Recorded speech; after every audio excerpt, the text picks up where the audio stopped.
자, 일단은 이해는 하셨으리라 생각하고요. 그러니까 스트레스가 무조건 다 나쁜 거고 병의 원인을 해당되는 유일한 것인 것처럼 인식하지 말라는 거예요. 스트레스는 잘 사용해야 될 어떤 것이라는 거를 말하고 싶은 겁니다. 우리 삶의 원동력이 될 수도 있고요. 그리고 잘 대처하고 조절해 갔을 때 더 좋은 성장 이런 것들이 일어날 수 있어요. 스트레스가 없이는 우리는 성장할 수 없어요. 적당한 어려서부터 자기가 감당할 만큼의 스트레스가 척척척 기폭제와 동기부여가 돼서 누구나 다 성장을 그렇게 해온 거예요. 그렇게 스트레스가 있었던 사람들이 더 훌륭한 사람들이 돼요. 무슨 온실의 화초처럼 자란 사람들이 세상 물정 모르듯이. 자, 문제는 뭐냐면 이 만성화되는 거예요. 즉 자각이 없으면 이게 만성화될 수 있고요. 의지적으로 되는 건 아니지만 어떻게 해서든 그 상황에서 좋은 방향으로 우리는 해결해 갈 수 있다라고 보는 거예요. 어쩔 수 없는 상황이 대부분이에요. 스트레스는 사회적으로, 문화적으로, 시대적으로 공동의 스트레스를 나눠 갖는 셈이에요.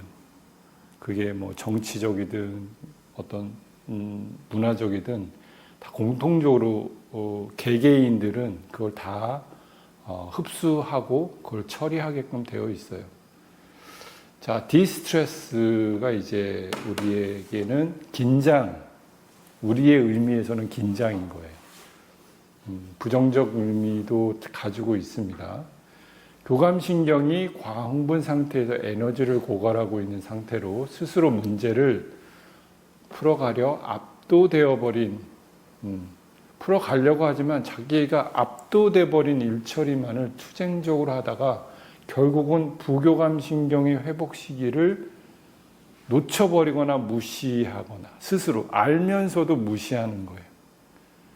뭐 밤샘 공부 뭐 이런 거 있잖아요. 밤샘 작업 막 이렇게 하면 그 결과를 위해서 정말 노력하는 모습 같기는 하나 그게 어쩔 수 없는 상황이 아니라면 그거를 좀 쉬어가면서 능률을 더 올릴 생각을 해야 되는데 이게 습관적으로 그러는 경우가 너무 많더라는 거예요. 또 그렇게 배워요. 문화적으로 그렇게 배워요. 뭐 내일까지 논문 마감이야 이렇게 하면 막 굉장히 투쟁적으로 그 일에 압도되어서 매달리게 됩니다. 미래의 불안 상황을 생각해요. 내가 이걸 안 하면 어떻게 될 게 분명하잖아. 이러고 저러고 인간관계 생각하고 정치적 상황 생각하고 미래에 대한 자기에 대해 불이익을 생각한다는 거예요. 그러면서 신체 바이오 리듬이 잃어버리는 줄도 모르고 부교감적 휴식이 요게요. 부교감적 휴식과 재충전 요게 우리를 살리는 즉 힐링 타임인데 우리는 이것을 10번 주어지면 한 8번은 다 드롭해요. 사람마다 다르겠지만 이게 잘 안 알아차려진다는 거예요. 사이클이 딱 오는데 기회가 딱 오는데 이상하게 써버리거나 이상한 좀 보이드 같이 이렇게 공허하게 이 휴식의 퀄리티를 변질시키거나 이래버려요. 그냥 핸드폰 보고 게임하고 그렇게 하면 이게 1시간 정도까지는 스트레스 완화에 도움이 되는데 거기에 경쟁심 붙죠. 너 죽었어. 너 나한테 뭐라 그랬지? 막 이러면서 막 과잉되는 거예요. 그거는 재충전도 아니고 휴식도 아니고 잠깐 익사이팅 하면서 좀 자기의 어떤 내적 스트레스를 풀려고 하는 기회를 잘못 사용해 버린 거예요.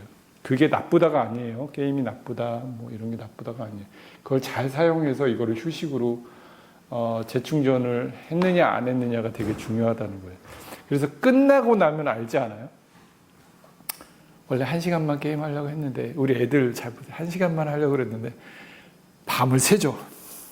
전투적으로 합니다. 밤을 새고 다크서클 이만큼 내려와서 학교 가서 시험 다 망치고 짜증 막 내고 막 반찬 맛없다고 막 하고 막 이래요.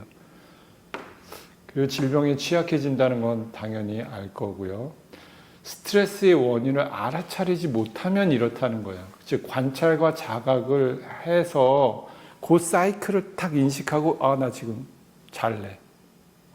거의 본능적으로 그렇게 하게 돼 있는 건데 목적의식과 어떤 세팅된 판단을 해버리면은 아까 미래에 대한 두려움 이런 거죠. 그런 걸 판단해버리면 이걸 놓쳐버려요. 이게 굉장히 중요한 거예요. 마치 배터리 교체 시간을 놓쳐버리는 것 같아요. 엔진 오일 갈아줄 시간 놓쳐버리는 것 같아요. 그래서 요거에 깨어 있어야 돼요. 제가 누누이 말하지만 자각, 관찰 두 가지만 하면 된다. 크게. 활동할 것이냐, 휴식할 거냐. 우리의 삶은 이 두 가지예요. 어떤 휴식을 하는 게 나한테 최선이냐. 어떤 일을 지금 이런 상황에서 하는 게 최선일까. 이 질문만 하면 이게 이니비션이 되면서 선택을 하는데 우리는 이런 것조차도 공부가 안 돼 있었기 때문에 아유, 끝나고 쉴 거야. 끝나고 쉬어야 후련할 것 같아. 이러면서 과로되고 있는지 모르면서 과로가 안 돼 있으면 끝내는 게 당연히 좋죠. 근데 과로되어 있는지 모르고 허리 아픈 줄 모르고 목 땡기고 있고 막 눈 충혈되고 있는 줄도 모르면서 무조건 상사에게 잘 보이려고 인정받으려고 그렇게 지혜롭지 못한 방법을 자꾸 선택하더라는 거예요. 우리는 이 부분에 대해서 깨어 있으면 돼요.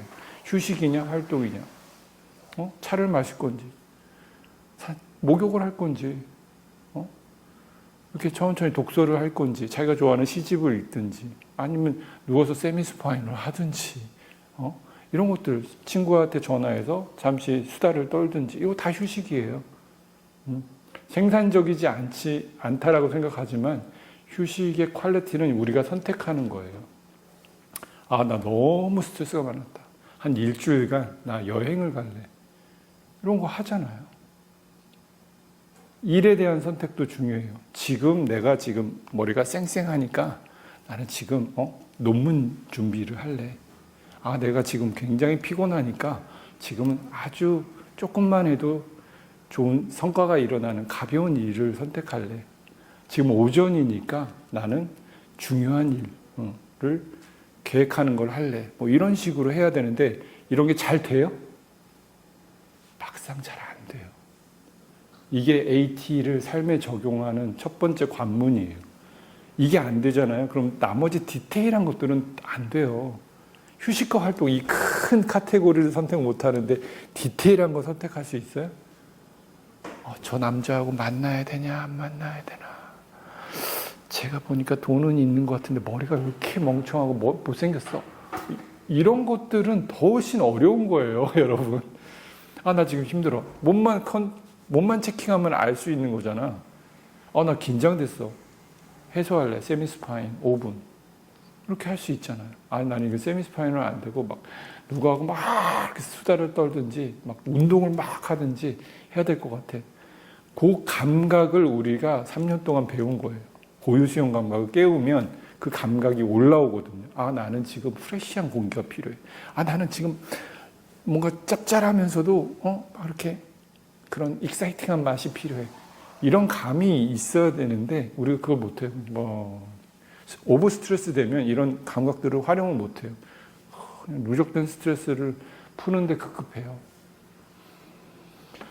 스트레스 대처 능력, 만성화되는 이유가 있어요. 디스트레스가 뭐 나쁘다, 뭐 좋다 이거보다도 이게 만성화되는 이유를 모르고서 만성화되더라는 거예요. 스트레스 요인에 지속적으로 노출돼요. 직장 내에서 괴롭힌다든지 경제적인 어려움이 해결되지 않는다든지 가족 간의 문제, 아주 정말 뗄래야 뗄 수 없는 그런 문제들이죠. 그래서 반복되거나 장기적으로 되는 게 무엇인지 잘 보셔야 된다는 거. 그리고 자기의 스트레스 대처 능력이, 이 스트레스가 있다 하더라도 이거 잘 대처하는 사람들이 있어요. 대화로 풀고, 그 사람이 필요한 거 이렇게 막 선물도 사다 주고, 이렇게 얼러주고 덜러주고 하면서 잘 대인관계도 갖고, 자기의 긴장도 뭐 노래방 가서 풀기도 하고, 춤추고 풀기도 하고, 진지한 뭐 대화를 뭐 어떤 뭐 스님하고 이렇게 하면서 풀기도 하고, 이럴 수 있어야 되는데 그걸 못해요. 계속 이러고만 있는 거야. 그러지 말라고 AT 가리키는 건데 하여튼 그렇습니다.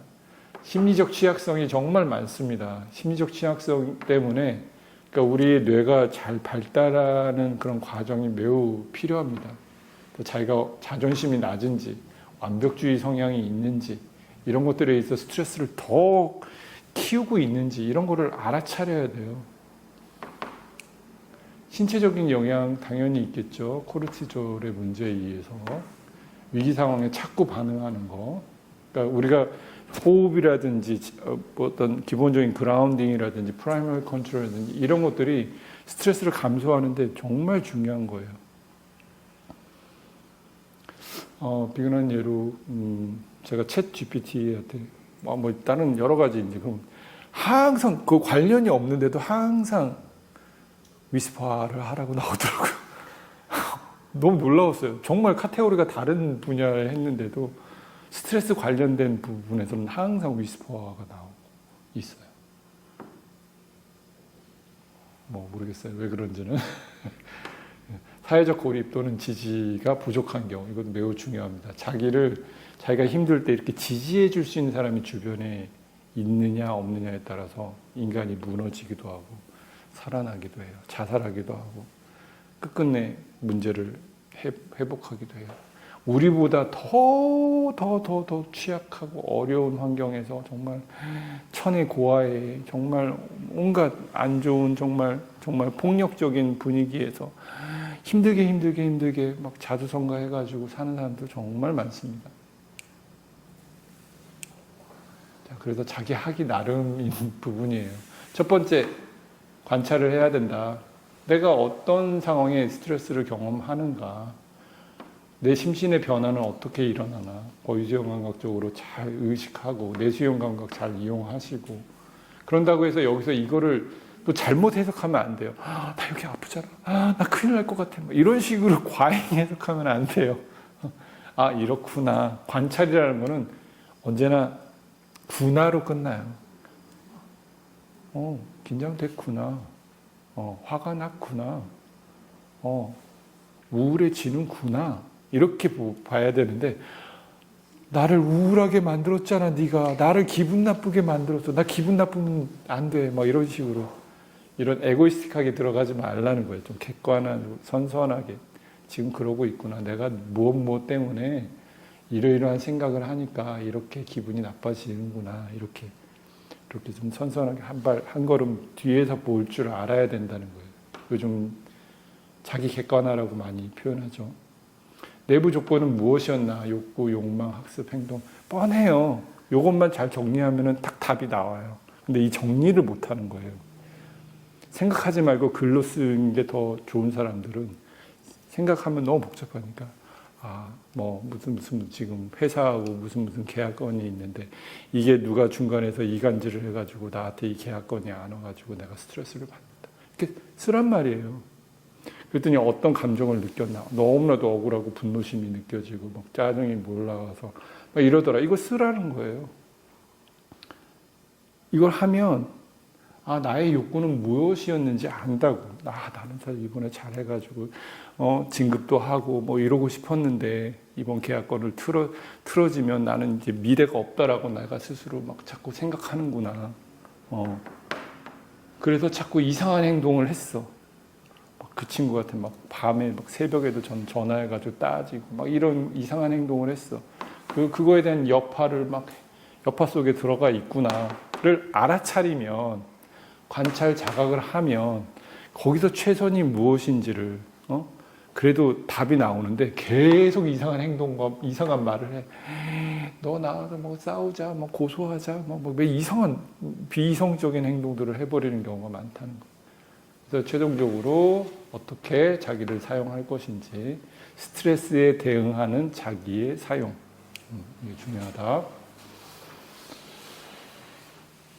외부 자극에 대한 반응. 뭐 이건 한번 읽어보세요. 당연히 뭐 감각적이고 인지적이고 사회적인 것들이에요. 사회적인 거, 경쟁 구도, 승패, 당락, 시험 점수, 진로, 기대치, 계층, 명예, 학력, 직업, 비교하는 문화. 한국에 이게 많죠. 비교하는 문화. 우리는 비교만 자기가 안 해도요, 되게 당당해지고 이상한 스트레스 안 받아요. 근데 이거를 너무 이 문화적으로 학습을 해버리니까 자기가 충분한데도 자기가 부족하다고 생각해요.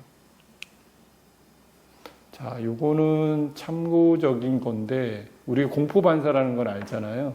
근데 마비 반사라는 게 있어요. 아까 프리즈 나타났잖아요. 이거는 엄마 뱃속에 있을 때, 채 5주도 안 돼서 이미 이거를 배워요. 아기가.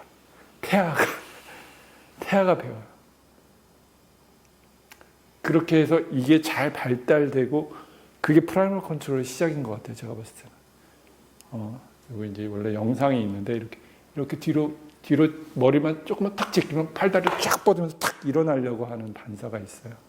그게 이제 공포 반사인 모로 반사로 통합이 돼서 출생을 해서 또 활성화돼야 되는데, 이 과정에서 안 되는 경우가 있어요. 그런 사람은 어떻게 되냐?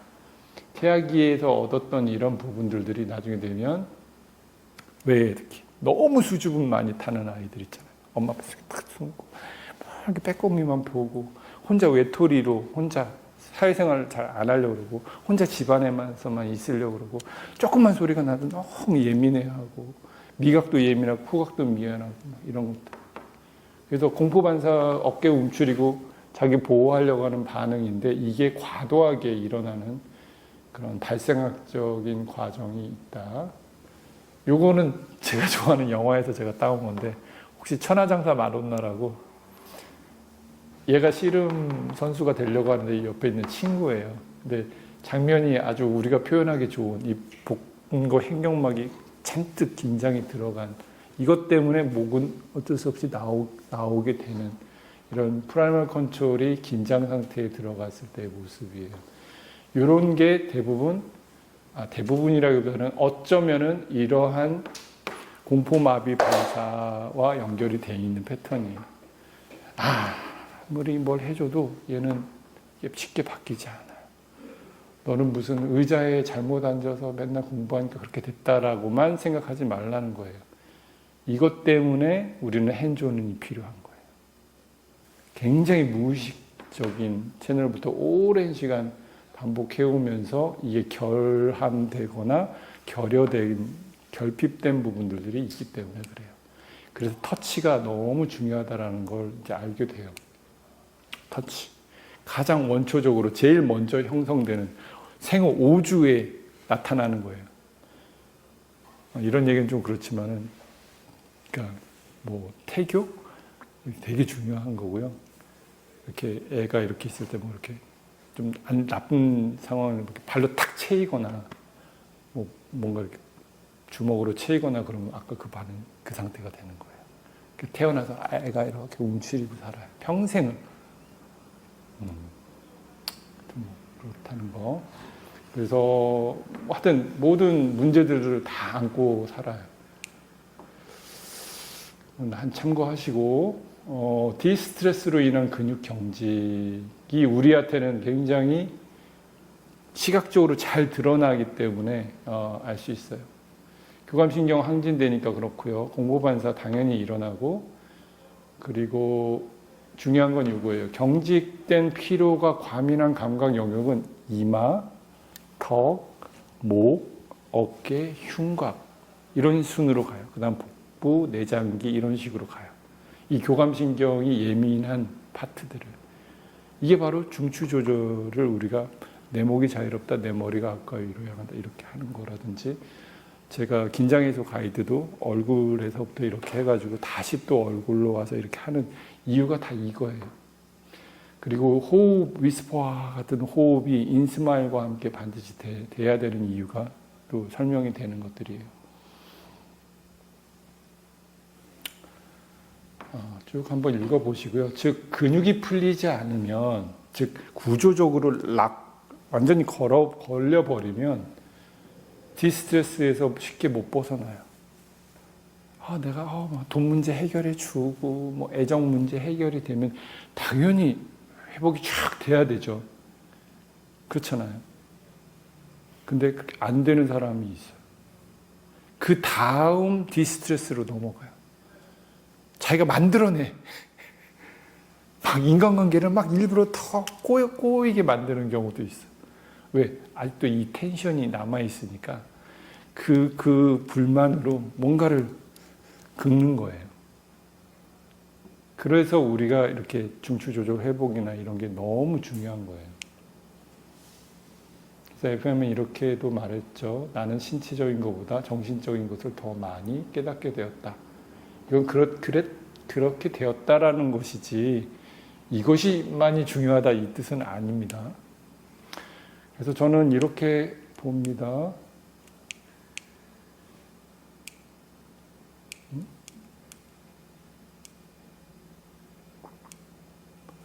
몸이 틀어지면 마음도 틀어진다. 마음이 틀어지면 몸도 당연히 틀어진다. 여기서 이제 인지 왜곡이다라고 하는 이 내적인 비틀림, 인지 왜곡. 요것을 이제 예전에도 한번 강의를 한 적이 있는데, 하여튼 현실을 객관적으로 보지 못하고 감정이나 과거의 경험, 주입된 신념, 주변으로부터 주입된 어른들로부터 받은 신념, 이런 것들을 필터해서 사실 그대로를 인식하는 게 아니라 자기만의 해석으로 왜곡해가지고 해석하는 그런 시스템이에요. 감각 인식 오류가 바로 이거예요.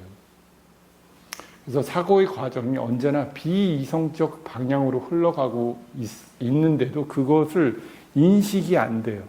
자기가 되게 네거티브하게 세상을 보고 있고 부정적으로 자기 미래를 설정하면서도 그게 나야? 뭐 이렇게 돼버리는 거예요. 그게 나야? 나 원래 그래. 나 원래 그런 놈이야. 계속 그런 식으로 처리를 하는 거예요. 계속 악순환이 계속 되는 거예요.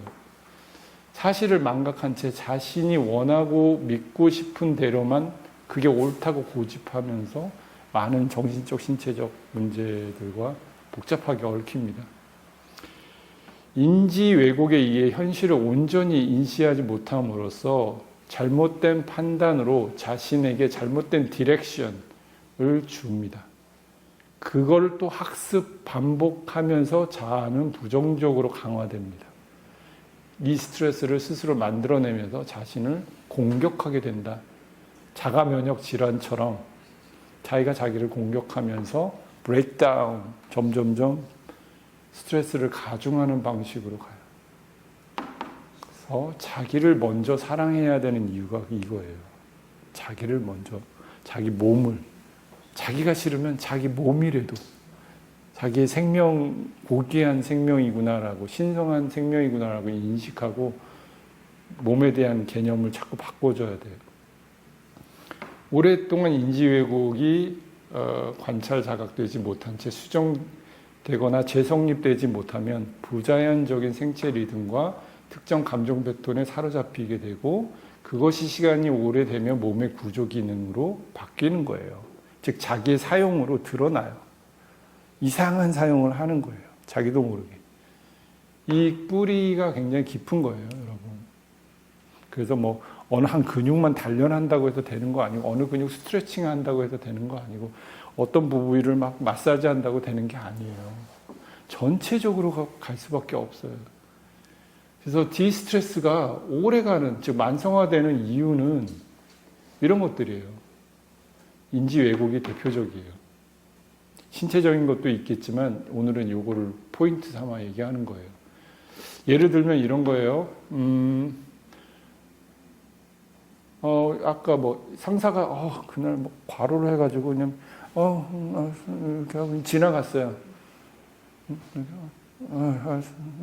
이렇게 갔는데 이 사람은 해석을 하는 거야. 저 사람 내 인사를 안 받아줬어. 날 싫어하는 게 분명해. 나 다음 달에 잘릴 거야. 이렇게 해석하는 거예요. 현실이에요? 실제가 아니에요. 저 사람 나를 보는 눈빛이 너무 안 좋아. 저런 표정을 짓는다는 건 분명히 나를 무시하는 게 분명해. 나를 깔보고 있어. 이렇게 해석을 하면 스트레스가 더 생겨요? 없어져요? 자기가 스스로 디렉션을 이렇게 주는 거예요. 부정적인 감독을 반복하는 습관이 생기죠. 이게 이제 매우 중요한데, 주관적인 믿음과 판단을 내려서 규정하려고 그래. 또 실수했네. 봐, 나는 항상 실패해. 그러니까 난 루저지. 난 쓰레기야. 이렇게 자기 효능감 떨어질 거고, 새로운 시도 또 회피하게 될 거고, 좋은 기회가 와도 자꾸만 머뭇거리게 되고, 이렇게 액셉트를 안 하는 거예요. 그리고 결국 문제 해결을 못 해요. 그냥 안고 끙끙끙끙 거리면서 이상한 정신장애로 향해 가는 관문을 맞이하게 됩니다. 그리고 스트레스가 유지되니까 당연히 디스트레스가 오래 간다. 즉 코르티졸이 계속 나온다. 계속 나오면 얘네들은 지쳐요. 항상 나오는 게 아니에요. 젊었을 때나 팡팡 나오지, 나이 들면. 노화의 원인이에요. 노화의 원인. 활성산소의 원인이고.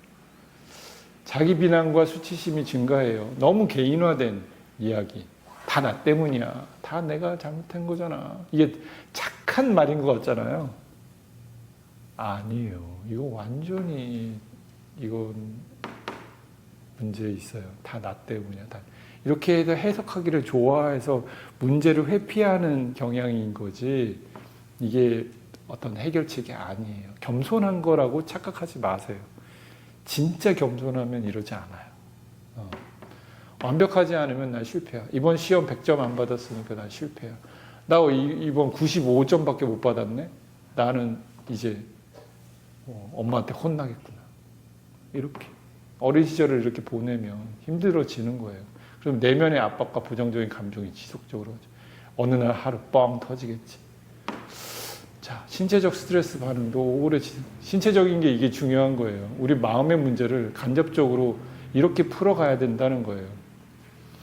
긴장 오고 불면 오고 두통 오고, 이거 시리즈예요. 그냥 시리즈.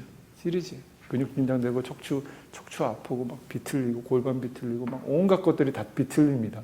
인지 왜곡으로 인해서 자기 안에 있는 이 정동이라고 그래요. 이 힘이 있는데 그 힘들이 비틀려 버리는 거예요. 방향을 엉뚱한 데로 가져버려요. 그럼 목 틀어지기 시작하면 허리 틀어지기 시작하고 골반 틀어지고 보행 방식 틀어지고, 이게 의식 안 되니까 막 걸어요. 막 걷는 거예요. 그냥 걸으면 되는데 막 걸어. 이상한 생각을 하면 그 충동대로 걷는다고요. 디스트레스는 만성화된다. 인지왜곡의 예를 많이 보시면 되고요. 그러니까 한 번 실수했으니 나는 완전히 형편없어. 그 사람에게 거절당했으니 아무도 날 좋아하지 않을 거야. 오늘 칭찬을 5번 했지만 그 한 번의 지적 때문에 기분이 다 망쳤어. 왜 SNS나 뭐 이런 글들 있잖아요. 10명이 당신을 칭찬해 줬는데 한 명이 뭐라고 약간 비판적인, 좋은 뜻인데 약간 비판적으로 얘기하고, 그게 밤새도록 생각이 나는 거예요. 도대체 왜 나한테 그런 말을 했지? 그 말의 저의는 무엇일까? 그 사람은 나를 어떤 식으로 생각한 걸까? 막 이렇게 파고드는 거예요. 이거 다 선택적주의, 멘탈 필터에 걸려버린 거예요. 긍정적인 무시. 제가 옛날에 이런 거지만 운이 좋았을 뿐이야. 이렇게 되게 겸손한 것 같잖아요. 네. 내가 잘해서 된 건 아니야. 이렇게 자기를 저하시키는. 내가 잘해서 잘 된 거지. 뭐 이렇게 좀 프라이드를 느껴도 되는 부분인데, 모든 일에 다 덕분입니다. 운이 좋았어요. 이렇게 그런 말투를 배운 거죠. 근데 진심은 사실은 아닌 거죠. 뭐든지 재앙화해. 이 발표 망치면 내 인생 끝이야. 뭐 이런 식인 거예요. 인지왜곡 시리즈들이 쫙 있어요. 감정적 출현. 이거 제일 위험해요. 제가 봤을 때는. 오늘 나 왠지 불안해. 무슨 잘못된 일이 일어날 것 같아. 오늘 무슨 나쁜 일이 분명히 일어날 거야. 사실이 아니야. 현실은 어느 누구도 무슨 그런 게 없어. 무슨 뭐 하다못해 뉴스에서 무슨 도로에 무슨 충돌 사고가 있으니 피하시오. 이런 것도 아니야. 왠지 나는 직감이 뛰어나거든. 이러면서 자꾸 이런 식으로 자기를 비이성적인 방향으로 몰고 가요. 그래서 감정이 현실을 판단하는 것을 자꾸 왜곡시켜요. 근데 그런 사람의 몸을 보면 몸이 그래요. 자꾸 그렇게 비틀어요. 당위적인 사고. 나는 항상 겸손해야 돼. 그러니까 뭔가 이렇게 의무를 타인에게까지도 계속 이렇게 뭐뭐 해야만 해. 이런 거죠. 저는 이런 말 많이 듣고 살았어요. 사람은 항상 겸손해야 한다. 도덕 시간에 선생님, 부모님들한테 말, 사람은 언제나 겸손해야 돼. 맞는 말이 같은데 이게 당위적으로 이렇게 되면 이게 맞다고 생각해요. 여자는 항상 조심해야지. 우리 누나는 그런 말 듣고 나는 이런 말 듣고 그러면은 어떻게 되는 거야? 이런 것도 바로 인지 왜곡의 한 씨앗이 된다. 개인화하는 거 다 나 때문이야. 뭐 이런 것이. 독심술 이것도 약간 이거도 비슷한데 저런 표정을 보니 나를 무시하는 게 맞아. 날 싫어할 거야. 나 분명히 이러이러할 거야. 마치 자기가 독심술가나 된 것처럼 찾고 자기만의 마음에서 해석한 것을 현실과 부합되지 않는 건데도 자꾸 그게 맞다고 생각한다는 거예요. 그러면 맞으니까 고집하는 거예요. 틀리다라고 인식하면 고집하지 않아요. 맞다고 생각하니까 자꾸 자기를 고집하는 거예요. 이런 게 어마어마하게 많습니다. 그래서 심리상담가나 정신과 의사들이 그런 거 하나 탁 꼬집어 주는 거예요. 왜? 이 사람한테는 너무 객관적으로 잘 보이니까. 근데 자기는 자기가 안 보인다가 우리가 관찰하는 이유예요. 착각이 항상 일어난다? 그러니까 착각을 자각해야 된다는 거예요. 자각은 혼자 일어나지 않아요. 뭔가 무지하니까 착각이 일어나니까 그것을 그 착각임을 알았다. 이게 착각이라는 현상이구나. 이게 착각이라는 걸 나는 알았다가 자각인 거지. 뭐 이렇게 막 팬시하고 막 위대하고 막 이런 게 아니에요. 착각 없이는 자각도 없는 거예요. 가까이 있다. 매우 가까이 있습니다. 그래서 우리는 그걸 활용하라는 거예요. 그랬을 때 좋은 건 뭐냐면 나는 완벽해. 내가 어떻게 진실을 왜곡해? 나는 진실을 왜곡하지 않아. 나는 있는 그대로만 봐. 그런 수행을 나는 오랫동안 했거든. 나는 무슨 철학 선생님한테 너무 오랫동안 이런 윤리도덕과 이런 걸 했기 때문에 틀릴 리 없어. 그런 쪽이 아니라 나는 나에게도 인지 왜곡이 일어날 수 있고 착각이 일어날 수 있고 착시현상이 있듯이 착각이 일어난다. 감각, 인식, 오류가 일어난다. 나도 평범한 사람인데 안 일어날 리 없구나라고 해놓으면은 자각되는 일들이 많아져요. 자각할 기회가 많아진다고. 이 설정에 의해서. 디프레스 되는 정도가 아니면 돼요. 나는 맨날 착각만 하고 착각의 동물이구나. 맨날 그렇게 살아가는 게 아니고 그럴 수 있구나. 가능성을 자기에게도 부여하잖아요. 그러면 주변에서 얘기해주는 객관적인 말들이 큰 깨달음으로 연결돼요. 야, 너 말투가 왜 그래? 이렇게. 또 사람은 왜 이렇게 항상 비양양거리듯이 얘기하니? 나 몰랐는데? 너 그래. 항상 그래. 너 잘 생각해봐. 이게 어떻게 형성된 건지. 그 한마디에 와, 내가 몇십 년을 그렇게 사람들 갈구고 꼬집고 비틀고 이러면서 비양양거리면서 자기 과시를 하고 살았구나 깨닫는 거예요. 그걸 자각이라고 부르는 거예요. 자, 인지 왜곡이 일어나는 이유, 이거 중요합니다. 생존 본능이기 때문에 그래요. 과거에 조금 부정적으로 생각하는 게 유리할 때 있지 않아요? 이거 예를 들어서 이런 거예요.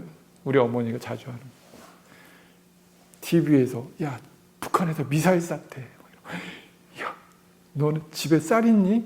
라면 사다 놨어? 내가 사다 줄까? 이러는 거예요. 부정적으로 생각을 해야 대비를 했던 일들이 많은데 그게 현실과 어느 정도 부합되냐는 거예요.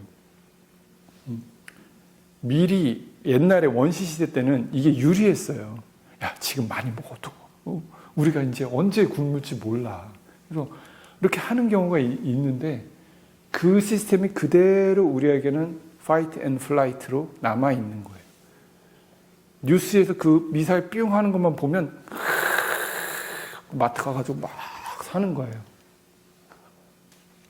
저는 옛날에 어떤 줄 알아요? 땅굴을 파야겠다. 지하 벙커를 만들어야겠다.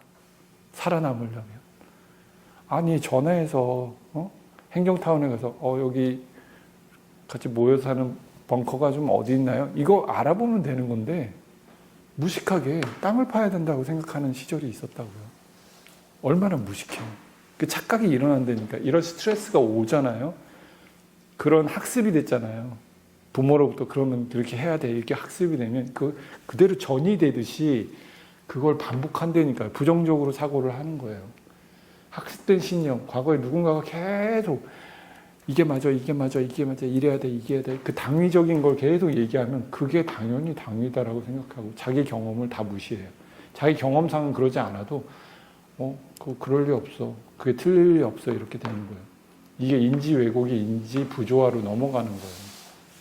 감정에 지배된 판단을 계속한다. 주의를 편향하는 거, 보고 싶은 것만 본다. 이거 정말 많아요. 자동적인 사고. 매우 부정확한 판단인데도 그걸 매달리는 거예요. 특히 사람에 대한 판단. 전혀 그런 사람이 아닌데 관상학적으로 그래. 내가 보니까 딱 범죄자 상이네. 관상학적으로 그래. 저 남자 안 돼. 너하고 안 어울려. 관상학적으로 그래. 오행을 따져보니까 그렇다고. 무슨 근거에서 그런 얘기를 하는 거예요? 이 사람은 세뇌돼요. 그 사람은. 제발 그런 거 하지 마세요. 나중에 자각이 올 거예요. 그게 얼마나 자기 업보를 쌓고 자기 내면을 정말 횡포를 놓는 행위인지. 제가 이거 깨닫고 그 다음부터는 절대 안 해요. 누구의 삶에 그런 식으로 개입하지 않아요. 절대. 이것 때문에 그래요. AT에서 이걸 배운 거예요. 누구나 다 감각이 일어나죠. 감각기관이 있으니까. 근데 감각 상황은 뭐냐면 그게 뭔지 몰라요. 그냥 빛이 들어온 거예요. 이걸 감각이라고 하는 거예요. 뭐가 이렇게 딱 때려졌다, 들렸다 이거예요. 그 다음 지각 수준에 갔을 때 뭐구나, 꽃이구나, 자동차구나, 누구누구 씨구나 이렇게 그 다음에 아는 거예요. 그 다음에 주의가 비로소 탁 갔을 때 와, 저 넥타이 잘 어울리시는데요. 와, 저 넥타이 너무 세련된다. 이렇게 주의가 갔을 때 비로소 우리는 인지적 해석이 들어가요. 주의되지 않고 바로 인지적 해석이 감각이나 지각 수준에서 넘어가지 않아요. 주의를 먼저 두고 이거 멋있는데? 이게 다른 건 안 보여. 얘만 보이는 거예요. 얘 보니까 뭔가 중국에서 왔나? 티베트에서 왔나? 막 이러면서 이렇게 해석하기 시작하는 거예요. 이거 얼마짜리쯤 될까? 이거 팔면은 돈 좀 되겠는데? 이렇게 하는 거예요. 근데 이 소리는 이때의 소리보다 작아요. 여러분이 마트에 쇼핑하러 갔다고 생각하세요. 쇼트에 너무 많은 수천 가지 물건이 있는데 어때요? 자기가 사고 싶은 거가 딱 눈에 띄는 순간 이게 여기 있었어? 나 올리브유 사고 싶었는데 이게 지금 디스카운트 해가지고 40%나 싸게 나왔네? 야 이거 사야 돼. 나는 꼭 사야 돼. 근데 내가 지난달에 선물 받은 게 지금 몇 개가 있는데? 이런 생각들은 지나갈 뿐이지 자기한테 인지적으로 의식되지 않는다고. 그런 경험 안 하세요? 그런 예를 들어서 그렇다는 거예요. 주의가 딱 가지고 그 다음에 해석하는 부분들은 작게 들려서 자기한테 자각 수준에 안 올라와. 그러니까 산 거 또 사고 산 거 또 사고 하는 거예요. 오, 예쁜데 딱 내 취향이야. 또 사고 또 사고 또 사는 거예요. 그러니까 이게 언행의 오류가 일어나는 거예요. 이 모든 과정을 FMR 레슨들 감각, 인식, 오류라고 해요. 감각은 신체적으로 일어나는 것 같지만 이게 인식 수준에, 마음의 수준에서 해석을 할 때 오류가 일어난다. 이거를 인지 왜곡, 인지 부조화 이런 것들이 일어나요. 이게 끝나느냐? 언행으로 이어져서 다시 피드백 되는 거예요. 이것이 실제 뇌과학적으로 밝혀졌어요. 감각 인지의 네트워크가 있더라. 감정과 인지의 네트워크가 있더라. 처음에 약간 신체적으로 불안해요. 그러면 자기도 모르게 부정적으로 사고해요. 뭔가 안 좋을 것 같아. 나쁜 일이 일어날 거야. 이런 식으로. 그러면 괜히 불안해져. 괜히 슬퍼지고, 괜히 우울해지고. 그러면은 요것 때문에 다시 인지 왜곡이 일어나요. 왜냐하면 감정은 이 중간자처럼 이 부채질을 하는 거예요. 인지 왜곡이 일어나요. 요런 시그널이 오면 이렇게 해석해. 이런 시그널이 오면 과거에 이랬으니까 이렇게 해석하라고. 빨리 도망가. 빨리 막 욕해. 빨리 너한테 안 좋은 거라고 얘기하라고 이렇게 되는 거예요. 그래서 뇌에서는 이 인지 왜곡 상태가 정상이다라고 인식하고 학습을 해요. 그러니까 예를 들어서 지금 정상 키로가 60kg가 나가야 될 사람이 지금 40kg밖에 안 되는데 이 사람은 나 친구들이 아직도 다 안 이쁘대. 살 더 빼야 돼. 하면서 다이어트를 더 강하게 하는 거예요. 이렇게 되는 거예요. 인지 왜곡. 뇌에서는 학습을 해. 그게 당연하지. 저 모델 봐봐. 얼마나 잘 나가. 남자들이 다 좋아하잖아. 나는 아직 그렇게 되려면 멀었어. 이렇게 한다는 거예요. 그럼 반복 사용이 되죠? 그럼 더 강화돼요? 학습되니까 부정적인 디렉션을 계속 줄 경우 이거는 완전 자동 반응 습관화돼요. 생리적 변화나 이런 거, 심신의 불안이 일어나는 거. 우리가 3뇌 얘기했었잖아요. 파충류 뇌, 포유류 뇌, 우리 인간의 뇌. 이 시스템에서 이 연결이 끊어지는 거예요. 그게 바로 스트레스에 의해서 끊어져요. 스트레스 받으면 우리는 무조건 이성보다는 감정을 중요시하고 감각이 예민해지게 돼 있어요. 코르티졸이 나오고 HPA 엑시스가 돌잖아요. 그러면 전전두엽으로 신호를 안 보내줘요. 편두체에서 이 림빅을 거쳐가지고 이걸 건드려줘야 되는데 여기 대상회라는 애가 있거든요. 전대상회. 얘가 연결점을 끊어버려요. 살고 봐, 살고 보라고 이런 식으로 가는 거예요. 그러니까 감정이라는 게 어때요? 우악 화내고 보고 우악 주먹질 나가고 보고 욕하고 보고 이렇게 되는 거예요. 그래놓고 자기가 오라, 내가 오라, 내가 오라 착각하고 있는 거예요. 난 피해자야, 난 피해자야 이렇게 해버리는 거예요. 그래서 스트레스와 AT를 이제 관여해서 생각해 보면 첫 번째는 언제나 관찰과 자각이다. 매우 중요합니다. 이게 저는 50% 이상이라고 봐요. 그 다음에 포즈가 필요하죠. 예를 들어서 자동적인 생각의 흐름, 아까 인지 왜곡에서 인지 왜곡을 듣지 못하는 이유가 있어요. 너무 자동적으로 빠르게 진행되기 때문에 그래요. 그리고 그 생각을 진실이라고 받아들이는 경향이 있어서 그래요. 아닐 수도 있는데라고, 나도 착각할 수도 있는데라고 하는 가능성을 열어주지 않는 거예요. 뇌에서. 그래서 감정이 사고를 지배해버려. 내가 이렇게 느끼니까 그게 사실일 거야. 내 느낌은 정확해. 자꾸 이렇게 강화해버려서 감정을 기반한 추론을 찾고 해버리는 거예요. 그러면 이성적인 뇌는 자꾸 잠들어 버려요. 사유하고 판단하고 정리하고 평가하고 이런 과정이 있어야 되는데 없어버려요. 그래놓고서 대책 없는 애들이 얘는 해놓고서 몰라 맘대로 해 이렇게 돼버려요. 그럼 그 뒷감당들을 뒷감당을 주변 사람들이 하는 경우가 굉장히 많아요. 어렸을 때는 부모님이 해주겠죠. 크면은 친구나 배우자들이 해주겠죠. 근데 답이 안 나오는 거예요.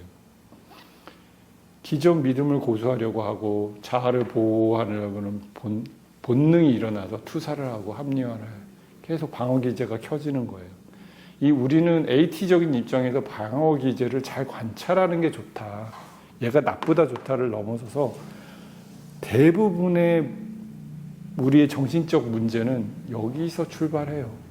근데 우리는 아직 구석기 시대의 뇌를 가지고 현대에 살고 있는 거예요. 그러니까 이 방어 기제는 필요해서 자꾸 나오는 거예요. 그게 감정적인 부분을 많이 건드리는 거예요. 그러나 얘가 인지 왜곡을 일으킴으로 인해서 행동과 언행을 잘못 일으킴으로써 사회적 문제가 벌어지므로 우리는 이거를 디벨롭 시킬 필요가 있는데 이걸 디벨롭 시키는 훈련이 교육상 전혀 안 돼 있다는 거예요.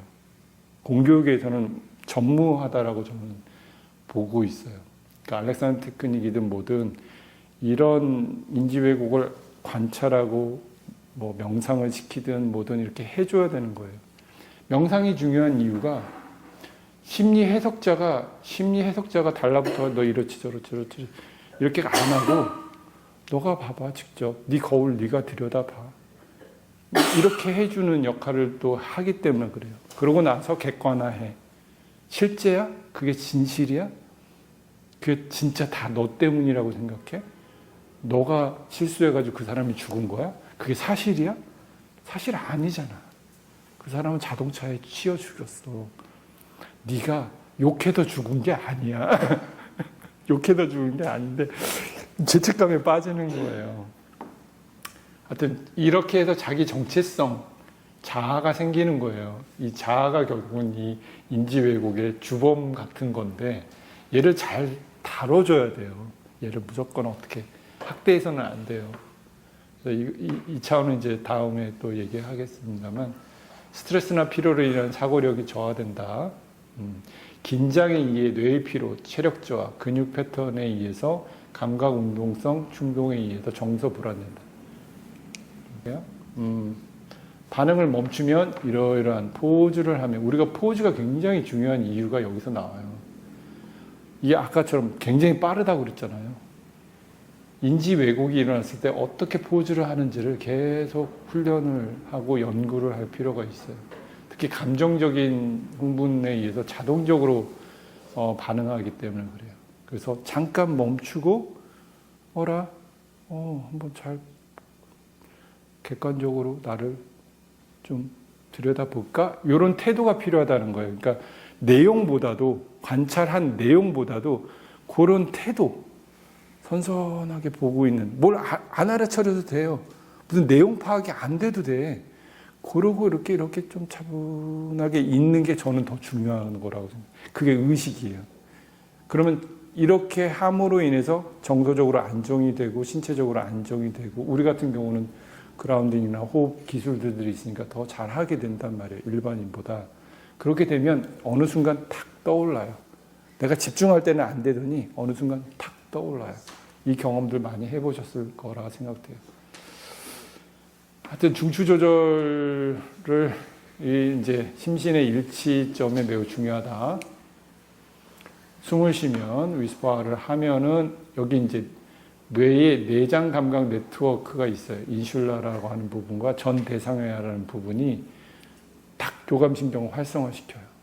즉 고유수용 감각이 깨어나고 내장 감각이 깨어나면서 호흡을 일정하게 이렇게 해주게 되면 켜지는 거예요. 아까 제가 머리, 이마, 눈, 턱, 목 이 순서대로 딱 굳어버린다고. 교감신경이 제일 빨리 확인되고 나타나는 부분이에요. 그리고 가장 민감한 부분이고. 그래서 목, 턱 근육의 3차 신경회로의 안정을 줘야 돼요. 1차적으로. 여기서 먼저 임펄스가 충동이 착 가라앉아 주면서 호흡을 하고 인스마일 중요합니다. 인스마일 해가지고 내부적인 그 재구조화를 시켜야 돼요. 긍정적이고 기쁘고 행복하는 생각을 하면서 호흡이 딱 바뀌었을 때 그거에 맞춰서 해주라는 건데 인스마일은 안 하고 자꾸 턱 벌리기 운동만 자꾸 하면 오히려 더 긴장, 예민성 이런 것만 늘어나요. 내려놓아라.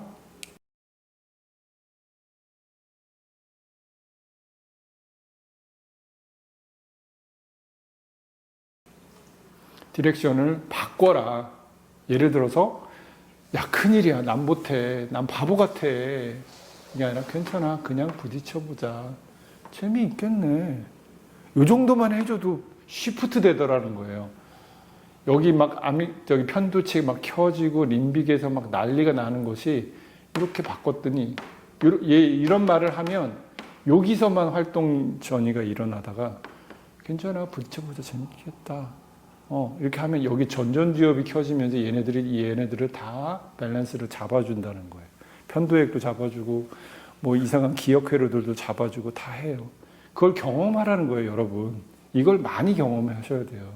여러 상황이 부딪힐 때, 이건 나쁜 거야. 이러지 말고, 내가 지금 무슨 디렉션이 흘러갔지?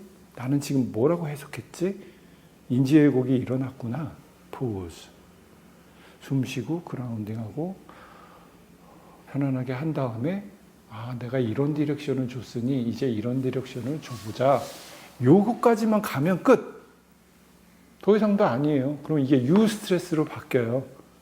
그래서 이제 엔돌핀이 나와요. 도파민과 엔돌핀이 나와요. 계속 콜티졸에 노예가 안 된다고 이 디렉션 하나 때문에. 포즈와 디렉션. 거기에 우리 핸즈온까지 해주면 금상첨화죠. 아까 제가 했잖아요. 공포, 마비, 반사. 이걸 깨우는 어떤 작용이 저는 있다고 생각해요. 이게 이 공포, 마비, 반사가 프라이멀 컨트롤을 다 얼어붙게 만든 거기 때문에 그걸 다 녹여주는 효과가 저는 있다고 생각하고요. 그러니까 예를 들어서 학생 혼자서는 도저히 자제하지 못하고 관찰할 수 없었던 내적인 여유와 과정들을 극복하는데 매우 이 터치, 접촉, 가장 원시적인 부분을 건드리는 거예요. 나중에 시간 될 때 읽어보세요. 제가 사실은 하여튼 힘들여서 썼습니다. AT와 스트레스를 최종 정리하면 이런 거예요. 교감신경 활성화되면 어떠어떠한 일들이 일어나는데 이 문제를 해결하기 위해서는 이게 디렉션, 이니비션, 중추 조절을 통해서 에너지를 즉 에너지가 잘못 도는 것, 즉 스트레스, 긴장이 초래되는 신호를 알아차리게 되죠. 이 정도 감각은 여러분이 있으실 거예요. 뭔가 이렇게 마음에서 막 충돌이 있을 때 마음의 충돌, 인지적 충돌 이거 하고 싶은데 이렇지도 않잖아. 난 저거 하고 싶은데 이러면 이렇게 될지도 모르잖아. 그러면 어떻게 하라고? 뭐 이런 인지적 충돌이 일어날 때 몸을 탁 보세요. 호흡이 어떤지 내 중심에 대한 정동이 어떤지, 감정이 어떤지, 내 시스템이 어떤지를 딱 알아차려 보는 연습을 포즈하면서 자꾸 길러주시면 이거를 다시 회복 탄력적으로 바꿀 수 있는 기회가 생긴다. 자, AT는 그래서 마인드풀니스 요즘 잘 나가는 바디풀니스 이거의 합본이라고 저는 생각하고요. 그래서 AT로 스트레스 관리하는 거를 그냥 한 문장으로 한번 표현해 봤어요. 평소 자신을 의식하면서 어떤 스트레스에 취약한지 좀 잘 관찰해 놓고 자각해 놓는 게 필요해요. 이건 미리 해 놓을 수도 있어. 나는 대인관계에 좀 스트레스가 있구나. 나는 속도 이런 거에 스트레스가 있구나. 난 누군가의 어떤 큰 소리 이런 거에 굉장히 취약하구나. 이게 오래 가더라. 말 그대로 콜티존이 빨리 풀리지 않고 오래 가더라. 그래서 나중에 어깨가 뭉치고 이러더라. 이 과정을 관찰을 해놓으면 미리 사회적, 환경적 그런 조치를 취할 수 있는 가능성이 많아져요. 예를 들어서 이 냄새 맡기 싫으면 치울 수 있고, 이런 디자인 싫으면 디자인 좀 바꾸고, 가구 배치 좀 바꾸고, 누가 이렇게 자꾸 이렇게 그냥 말해도 목소리 큰 사람들 있잖아요. 그런 사람한테 제가 좀 이렇게 청력이 좀 예민한데 조금 저한테 얘기할 땐 살살 해주시겠어요? 미리 해놓을 수 있잖아요. 자기가 그냥 평소 말하듯이 막 얘기하면 자기가 스트레스를 받는다는 걸 노티스해 줄 필요가 있다. 그래서 예측되기 어려운 스트레스가 갑자기 생겨서 심신의 반응이 일어났다 해도 대부분 우리의 현실은 어쩔 수 없이 일어나고요. 무방비 상태에서 일어나고요. 그러므로 인해서 우리는 수용적 태도를 가질 수밖에 없어요. 내가 정치판을 다 바꾸겠어. 국가의 경제 위기를 내가 다 해결하겠어. 그러면 좋겠지만 그러지 못하잖아요. 즉 반응에 대해 당황하거나 부정적으로 해석하고 판단해서 강제적으로 즉시 그 스트레스를 억제하려고 하지 않고 자신을 있는 그대로 먼저 수용하고 받아들인다. 나는 이렇게 호흡을 멈추고 이렇게 벌벌 떨고 이런 현상이 일어나는구나. 몸에서는 일어나는데 이게 당장 큰일이 일어나는 것처럼 해석하지 말라고요. 이게 이니비션이 필요해요. 나 죽는 거 아니야? 나 병 걸려 죽는 거 아니야? 막 수술해야 되는 거 아니야? 막 하다가 까무러치잖아요. 그러지 말라는 거예요. 일단 지금이라도 포즈를 해라. 자아의 잘못된 해석이 있을 수 있다. 그거를 보류시킨다. 처해진 외부 자극뿐만 아니라 자신의 내적 조건을 알아차리기 위해서 일단 학습된 생각들, 인지 왜곡된 것들은 잠시 다 보류해라. 그 소리가 이제 딱 관찰을 하면 들려요. 안 들리다가 그 작은 소리들이 들려요. 나 잘하고 싶어. 이번에 꼭 성공해야 되는데. 이거 잘못되면 어떡하지? 이런 소리가 들린다고 이제는. 자각이 된다고. 왜? 그게 관찰의 힘이에요. 관찰을 하면 그 빛에 의해서 자각 수준으로 어느 정도 떠올라요. 이게 중요한 거예요. 이게 잘 되는 사람을 명상가라고 하는 거예요. 이게 잘 되는 사람들을 티베트 스님들 같은 사람들이나 이런 분들이 이런 걸 너무 잘하는 거예요. 재봤더니 행복 수준이 제일 높아요. 이걸 잘 함으로써 이 인지 왜곡에 걸려들지 않으니까 스트레스에 걸려들지 않는 거예요. 그러니까 세계에서 제일 행복한 사람하고 나오잖아요. 구글인가? 거기서 다 뽑았어요. 이상한 실험도 다 해요. 그래서 잠시라도 스트레스 상황에서 벗어날 수 있을 때 벗어나라. 휴식을 선택하라. 호흡을 먼저 회복해라. 그리고 공간적 그라운딩, 그리고 1차 디렉션으로 중추 조절을 회복해라. 그렇게 해서 생리적 반응과 정서적 안정감을 우선시해라. 이게 간접적 절차다. 어느 정도 안정이 회복된 후에는 정상적인 정신활동이 가능해졌다라면 차분하게 하나하나 말과 행동을 잘 선택하면서 스트레스 상황에 벗어나라. 무조건 윽박 지르고 무조건 놀래고 무조건 짜증내고 내 잘못이야 내 잘못이야 막 이러지 말라는 거죠. 일단 회피해야 할 것인지 좀 더 적극적으로 접근해서 문제를 해결할 것인지 이 두 개밖에 없잖아요. 회피와 접근 이 두 개밖에 없어요. 행동 양식은. 그 둘 중에 하나를 선택하라. 어떤 것도 문제가 될 건 없다. 이건 좋고 이건 나쁘다 이런 게 아니에요. 의식적으로 행동을 선택할 만한 이런 의식 컨디션이나 멘탈 컨디션이 중요하다.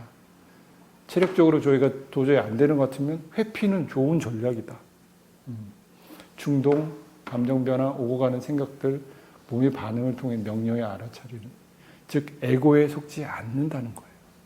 그러면 존재 자체가 축복이라는 걸 알게 되는 거예요. 저절로.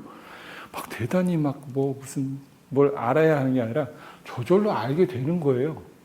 아무것도 없네? 이거 알듯이 자기가 망상을 했구나. 내가 온갖 일루전을 일으켜놓고 내가 그 안에 들어가서 온갖 게임을 하고 있구나. 실상은 그게 아니다. 현실을 바로 보게 되는 거죠. 그래서 스트레스가 오면 화이트 앤 플라이트로 해서 몸이 1차적으로 시간을 벌어줘. 해결해 주려고 막 해. 그러고 나서 만약에 진짜 문제가 오버됐으면 우리는 자동적으로 중립 상태, 뉴트럴 스테이트로 돌아와요.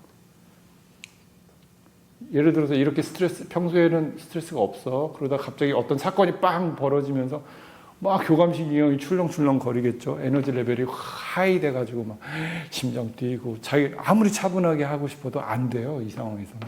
일단 HPA가 딱 켜져버리고 콜티졸을 막 펌핑하고 아드레날린이 막 펌핑하면 일정 수준은 가만히 내버려 두는 게 좋아요. 내버려 두고 천천히 심호흡이나 하고 그냥 그러는 게 낫지 얘 빨리 왜 안 없어지는 거야? 나 긴장이 싫어. 막 계속 이러지 말라는 거예요. 두잉을 하지 말라는 거예요. 말하자면. 그냥 수용하라고. 그러고 있구나. 얘는 수용할수록 빨리 붙잖아요. 더 오래 가요. 튀겨지는 공 자꾸 더 튀지 말라는 거예요. 내버려두면 저절로 되는데 중요한 거는 이제 어느 수준에 가서 자각이 돼야 된다.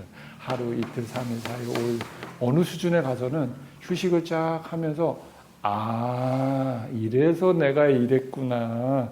나는 이런 거를 어려서부터 굉장히 위협이다라고 생각하고 공격이라고 해석했구나. 저 사람은 나를 위해서 비평을 해준 거구나. 비판한 게 아니고 비평을 해줬는데 내가 굉장히 그런 거에 익숙하지 않아서 굉장히 불만으로 해석하고 온갖 잠자리에서 이상한 망상을 다 했구나. 이걸 딱 알아차리는 순간 부교감으로 가면서 명현현상 한번 일으키고 딱 해서 힐링되면서 딱 돌아오더라. 이게 기본 사이클이에요. 교감, 부교감. 이거 나쁜 거 아니에요. 빨리 해결해야 되고 빨리 도망가야 되고 문제 해결해야 되고 생각도 탁탁 빨리 해서 딱 해결하면 좋아요. 근데 한 번 실패하고 두 번 실패하고 계속 실패할 경우는 그 이유가 있다. 그래서 치유와 해소를 하면 이러한 좋은 반응들이 일어나죠. 사로잡혔던 느낌. 이게 뭔지 혹시 아세요? 사로잡힌 것 같은 느낌. 어떤 감정과 느낌에서 못 태어나와요. 계속 짜증이 오래 간다든지 슬픔이 오래 간다든지 우울함, 살고 싶지 않은 기분이 오래 가는 그런 엔트랩 돼버리는 거예요. 감정도 이렇게 탁 막혀버려요. 이거 위험한 거예요. 이거를 이완하고 해소감이 다시 느껴진다. 몸이 편안해지고 각성된 상태이지만 과흥분되거나 긴장 자체가 일을 하거나 이럴 때 생기는 긴장 자체가 불편하게 감각되지 않는다. 이거는 해소됐다는 뜻이라는 거예요. 자신의 모든 차원, 신체적, 정신적, 감정적에서 심신일체, 영어로 unbodied, 이 용어 중요합니다. 체화됐다라는 말이 바로 심신일체화됐다, 분열되지 않았다 이 뜻이에요. 그래서 현재에 살아가는 기분이 온전히 자각이 되더라. 그라운딩도 느껴지고 다 뭐 사물은 사물대로 다 들릴 거 들리고 그 얘기하는 거예요. 온전히 자각이 되는 거예요. 쉽게 긴장되지 않고 평정심을 유지한다. 너무 한 주의 집중된 선택된 주의 집중에 휘달리지 않는 거예요. 자기가 보고 싶은 것만 보거나 이런 게 아니라 담담하게 전체적으로 다 보는 거예요. 자신이 원하는 것이 무엇인지 알아야 돼요. 자기 욕망을 알아야 돼요. 이건 부끄러운 일이 아니에요. 알수록 잘 해결되니까. 나 짜장면 먹고 싶어. 한 달 내내 못 먹었더니 짜장면이 먹고 싶어. 이게 뭐 잘못된 거예요? 요구와 욕구. 그 요구를 빨리 자각해서 해소해주면 되는데 이 요구를 안 하고 막 몇 달 며칠 키우니까 욕망이 돼버린 거잖아요. 그럼 그때라도 잘 선택하면 돼요. 대인관계 회피하지 않고 건강한 인간관계를 다시 누리게 된다. 새로운 경험을 위축하기보다는 설레임과 호기심으로 대하게 된다. 그래서 나머지는 이런 거예요. 성인들이 다 얘기했죠. 매사에 감사해라. 이 말은 아까 한스 세일리한테 어느 기자가 당돌하게도 이렇게 노벨상 받고 막 이런 분이 자, 디스트레스를 얘기하셨는데 그거를 하나로 해결할 수 있는 방법은 뭡니까? 딱 물었더니 단 1초의 망설임도 없이 감사함입니다. 이렇게 얘기했대요. 이거면 명약이 된다는 거예요. 이게 뭐예요? 만족의 사인. 난 만족했다. 충분히 만족했다. 아무런 불만이 없다. 이 사인이에요. 저는 이게 되게 중요하다고 생각해요. 그래서 자기 전에 그리고 아침에 일어나서 다른 건 못해도 감사합니다. 무슨 일에 감사할까? 뭐 구체적으로 생각해도 상관이 없고 오늘 하루 무슨 일이 감사했나? 아주 작은 것들 생각하면서 감사의 사인을 주면은 뇌 회로가 완전히 바뀌고 찌꺼기들 다 나가버려요. 또 어디에서나 이거는 기본이 되고 일상에서 하는 일을 즐겨라. 일을 즐겁게 해라. 이거 몇 푼 안 되는 일인데 뭐 좀 투덜투덜 거리지 말고 사용을 잘 하면서 이게 사용의 시간이구나. 설거지하는 시간도 뭐 물건 나르는 시간도 뭐 다 즐겁게 하라는 거예요. 이런 태도가 중요하다는 거예요. 이게 지혜가 되더라는 거예요. 뭐 쇼펜하우어, 니체 다 이 얘기하는 거예요. 자신의 문제만 고집하지 말고 도움을 청할 때 청하고 도움을 줄 때 줘라. 욕심을 줄여라. 욕심의 다른 말 감각인식 오류. 감각인식 오류가 생기면 우리는 이게 과한지 적절한지 부족한지를 모르고 이상한 방식으로 쓰는 걸 저는 욕심이라고 그래요. 그래서 감각부터 잘 사용해야 돼요. 낙천적으로 생각하고 자주 웃어라. 억지로 웃기 싫어요. 그거 가식적이야. 이렇게 해석하지 마시고 몸이 웃으면 마음이 웃어요. 아시겠죠? 고운말 사용해라. 이거 굉장히 중요하고 다음 시간에 할 내용입니다. 고운말을 사용해라. 이거 습관 중에서 말하는 습관이 제일 고치기 어렵습니다. 자신부터 사랑해라. 연민을 갖고 살아라. 연민이라는 게 무슨 뜻인지 아시죠? 모두 다 아프구나. 힘들구나. 이들이 다시 평안함을 얻기를 바란다. 이런 마음이에요. 뭐 자비 명상 뭐 이런 데서 많이 하는 거예요. 그래서 감사의 어떤 기도처럼 하면서 나뿐만 아니라 나의 안전을 기원하기도 하지만 다른 사람들의 모든 생명들에게 어떤 평안함과 그런 사랑이 넘치기를 기원합니다. 이런 디렉션을 주잖아요. 그럼 이상하게 뭔가가 그레이트하게 변해요. 하여튼 여러분도 해보시기 바라면서 참고는 여러분들 그냥 읽어보시라는 거고요. 다른 데서 스트레스 관리는 이렇게 하더라. 마지막, 현대사회는 현 인류가 온전히 감각인식하여서 현실을 바로 보고 행동하기에 점점 더 취약해지는 면이 있다. 스트레스에 약한 사람일수록 만성화되지 않도록 예방하고 온전히 배우면서 수행해 갈 필요가 있다. 객관적으로 자신의 욕구, 욕망, 목적, 감정, 생각, 언행의 변화들 이런 걸 관찰하고 자각을 하자. 즉 AT 수행을 통해 보다 균형 잡힌 감각 인식을 회복하는 것. 이게 이제 스트레스의 해결책이라는 거예요. 그래서 우리의 삶은 축복이 된다. 수고하셨습니다.